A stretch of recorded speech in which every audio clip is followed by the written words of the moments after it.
Hello again and welcome back to another one. And today we have one that continues the conversation on content in Eminem's music. A conversation that restarted after Eminem was dragged into the Lil Wayne discussion after a rapper claimed that Wayne lacked content.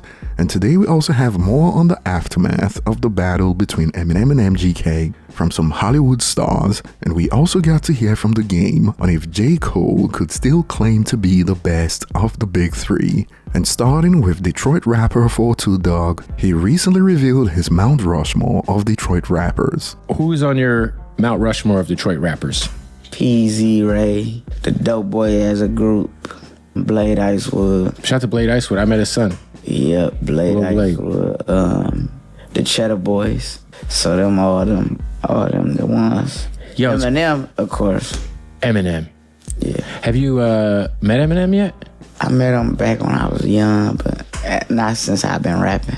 So when you met Eminem, you were like not a rapper. You're just a kid. I was a kid. Did you get a flick with him? I don't remember. Probably not. Most people wouldn't think you would listen to like. Are you an Eminem? Like you listen to Eminem? For sure, big fan. Yeah. Fuck with it, especially his old shit. Like now, I feel like he just overly rapping. The overly rapping that's a good way to put it.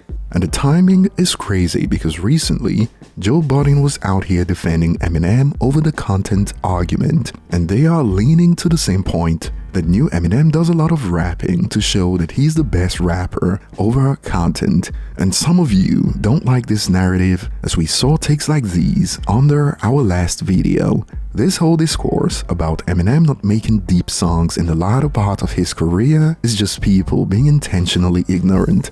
The whole of Revival is that, and people decided to hate on that en masse. And another user even added, music to be murdered by has at least 7 songs of substance. And in my opinion, the reason for this disconnect is that perhaps his content songs in recent years aren't as huge as they used to be.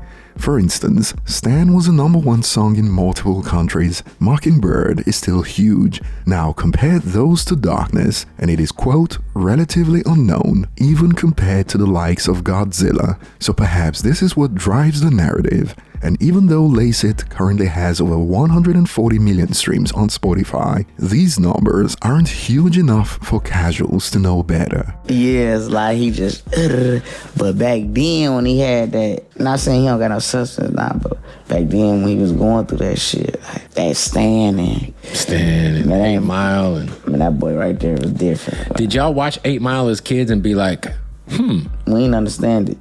Because it's a different side of Detroit, right? Yeah, we like, what the fuck? Like, I just found out that shit was shot in Detroit recently. I'm like, man, I don't know. Where was that shot? But hey, I went to the trailer park where it was shot at, I think. But I ain't gonna lie, I did see Grasher though, so I knew that. Growing up, I knew the Grasher part. I was talking about really too much of the Shelter. We didn't know about that. Oh yeah, that was like, the thing that's really cool about Detroit as a city and the hip hop scene is there's 2 hip hop scenes. There's like this underground backpack side, and then there's the street side. So like, there's I don't know if you know who Jay Dilla is. And from here, it was pretty much Bootleg Kev lecturing 42 Dugg about the history of hip hop in Detroit, which should be the other way around, since Bootleg Kev is not from Detroit, and I just found it ironic. And no, I'm not dissing 42 Dugg. But Jay Dilla is one of the greatest hip hop producers of all time. He's from Detroit. He's straight up. So he produced for a Tribe Called Quest. He produced for Common. He was in a group called Slum Village from Detroit. Yeah. But that's a whole other side than the Doughboy Cash Out and the... Yeah, like, we was more so paying attention to the street side. Right. Like the battle. And Eminem kind of like came up in that underground world of Detroit. Like, he introduced us to that far as on the big screen. Yeah, and then like Royce the 5'9", someone who also kind of came from that world. And yeah, see, we didn't know about none of that shit. We knew about the Blade Icewoods, the Cheddar Boys. Right. We knew about them. Like, we thought that was the underground shit. Right. We like, damn, but it was in its own way. It's just 2 separate sides of like Detroit is like a crazy. It's one of the only cities that has like 2 separate scenes that are very important, but don't. Yeah. And I think it's been dope because like Eminem or Big Sean did that Detroit Cypher, put everybody on that motherfucker. Yeah. I think I was on there. Yeah. I mean, there was like 30 people on there, so you might work. For sure. And I'll be looking forward to your thoughts on the whole new versus old Eminem content narrative. And we got the game out here sharing his thoughts on J. Cole. So J. Cole, he's back on his best rapper alive tip. A lot of the fans are giving kickback because he stepped out of the Kendrick Drake beef. I want to hear from you. Does that disqualify him from the conversation because he didn't participate? Absolutely. I want to hear why. I want to hear why. Well, first, I can't wait to hear why you disagree, because I know it's gonna be some bullshit. Because it ain't no way, bro. It's no way that you enter a hip hop battle and then gracefully bow out. And me being in the position that I am, I can't accept that, bro. Now, personally, even though I really enjoyed J. Cole's The Fall Off album, I'm leaning towards the game on this one, because when you take a step back to analyze what went down during the battle, people have made a lot of excuses all over the place to defend J. Cole's decision. But when it comes down to it, J. Cole's biggest mistake was releasing 7-Minute Drill and deleting it shortly after. This is a stain that can't be excused away. It will always be visible, and since battling is a huge part of hip-hop, how you handle yourself when challenged will always matter, especially if you say you are the best. And I don't think fans should be shamed for not rolling with it when a rapper who's been asking for a fight decided to wave the white flag as soon as they dropped a diss track that failed to open to positive reception. And personally, I prefer to not pretend like 7-Minute Drill never happened. As a J. Cole fan, and again, J. Cole was on my Jesus Piece album. J. Cole is one of the best rappers, period. I'm saying this to y'all. He's one of the best rappers, period. But the chink in the armor fucks me up. It don't sound the same no more to me. Everybody got their own opinion. Of course, gonna hit the comments, oh, J. Cole, that's cool. I want you to love J. Cole just as much as I do. But I can't give you no pass on backing out no beef. I wanted that. I wanted him to stand tall in that and hold his own, bro, all the way through it. It's like you jumped out there with those songs, now stand on it.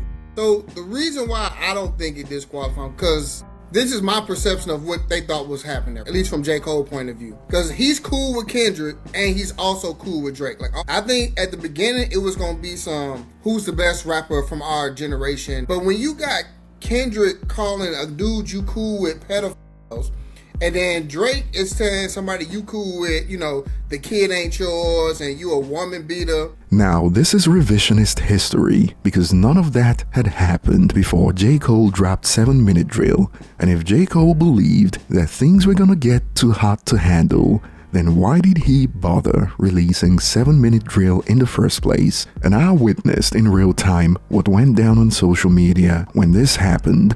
Cole fans were out there on Twitter debating on how he was right about what he said about Kendrick on 7-Minute Drill, only for the song to be deleted shortly after. And all of these Cole fans looked like idiots after their quote master walked back his diss track. Where does Cole fit in that? Like, how can you get involved in this battle if you're not gonna go as low as they going? You don't have a shot. Even if you can have the best verses, you can have the best bars, you can have the best songs. But if you ain't willing to go to the mud like they going to the mud, you ain't got a shot. And like I pointed out, this is all said in hindsight. Now it is convenient to excuse why he folded, because we saw how things unfolded. But when Cole dropped his diss track, none of these things had happened yet.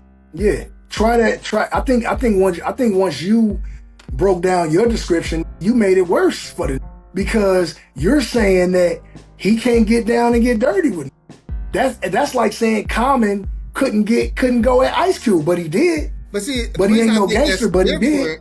I think it's different because Common and Ice Cube wasn't cool with each other. I think that's the difference. Like, it's because, like, let's say you cool, you and two of your homeboys, like Wack and somebody else you cool with, right? Y'all like, know what, we gonna do this thing, and Wack called this dude a child molester. Where do you fit in that if you cool with both sides? I called it a child molester too. I called it a child too. If we're on that, if it's on that, it's just up, bro. Now, J. Cole probably has the best public image in his generation when it comes to the top rappers, and I would argue that we use that to make excuses for him. So I agree with Game. And to understand this best, swap J. Cole for, let's say, Big Sean. The hip-hop world will still be trashing Big Sean for running away from Kendrick if it was Sean. And if you disagree, please expand on why in the comment section. And before we get to MGK still catching random strays over Killshot, we got Ice-T landing hot water, which is unusual when it comes to Ice-T, and this started after he responded to this King Crooked thread about older rappers needing to stay away from AI, to which Ice-T responded, "I disagree. Fans want us to make and produce the music, then shoot an expensive video, then they get it for free if they have an Apple subscription or Spotify pays us 0.007 cents a stream. The days of the expensive videos are over. There isn't even MTV. AI is the only sensible way to add visuals to a song. You can hate it all you want. It is the future." And of course, rap fans came for his neck. If you have a problem with how Spotify and streamers exploit you, why are you okay with exploiting the work of artists? You understand that makes you no different than the corporations you take issues with. Be serious.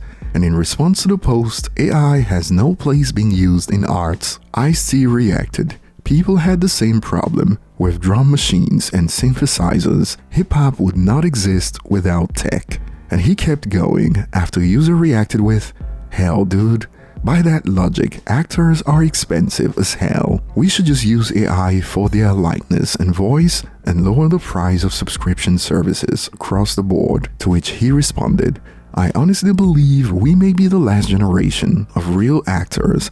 The future has no regard for personnel jobs, as Kodak Film or Blockbuster Video." And he concluded, "Hey, I'm just a realist. I don't love AI. I just understand it is here to stay. You want to lose a fight? Fight the future via Quincy Jones." Now, one thing he's 100% correct on is that AI is here and it is not going away, even though most of us wish it wasn't the case. And on a global scale, it is even more of a challenge because even if the laws change, how will it be enforced globally? And moving on, we got MGK out here still catching strays, as seen in this interview with the cast of How to Make a Killing. But I wanted to ask all of you, if you had to pick a song that really fit with your character in How to Make a Killing, do you know what song would be kind of like the song for them? Probably like Machine Gun Kelly, something by Machine Gun Kelly. Like, do you ever see the video of him jump up on the desk at the A&R meeting? Now he's talking about this video that's the personification of cringe. I guess I'd have to go with Eminem Kill Shot, which is, you know, a track about Machine Gun Kelly, so. Is that true? Yeah, it's a diss track for Machine Gun Kelly. Eminem did a Machine Gun Kelly diss track? Yes, because Machine Gun Kelly was talking smack about Eminem and about his daughters, and Eminem was like, "I will end you," and then he did end. I always want to do this in fact, end him. To get press for something, all you have to do is go after Eminem. So let's do it. Yeah, yeah. If you, I'm not part of this. Eminem, I'm not part of this. I'm just chilling here. He was talking smack about Eminem. Marshall, please. And boy, this sparked reactions like even people who are vaguely into hip-hop know he can't be effed with in a battle, lol. And it seems using Eminem to make headlines is now a known narrative, even in the mainstream. And I'll be looking forward to your thoughts below.